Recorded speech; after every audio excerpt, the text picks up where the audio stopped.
Barreskrim Polri menegaskan akan memproses dengan baik seluruh laporan dari masyarakat, termasuk teror kepala babi dan bangkai tikus yang dialamatkan kepada redaksi Tempo.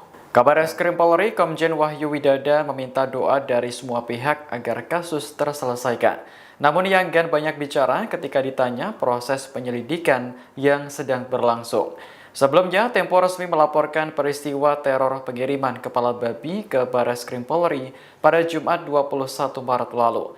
Koordinator Komite Keselamatan Jurnalis atau KKJ, Erik Tanjung menilai teror ini berdampak pada sejumlah jurnalis Tempo, termasuk Francisca Kristi Rosana atau Cica, wartawan Des Politik dan host senior Bocor Alus Politik.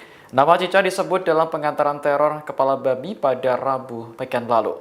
Menurut Erik, hal-hal ini diyakini telah memenuhi unsur-unsur dalam menghambat kerja jurnalistik dan mencederai kemerdekaan pers. Teror bangkai hewan juga kembali diterima Tempo pada Sabtu akhir pekan lalu berupa 6 ekor bangkai tikus.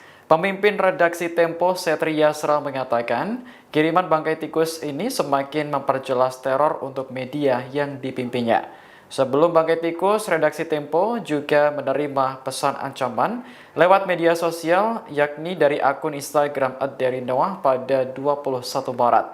Pengendali akun itu menyatakan akan terus mengirimkan teror.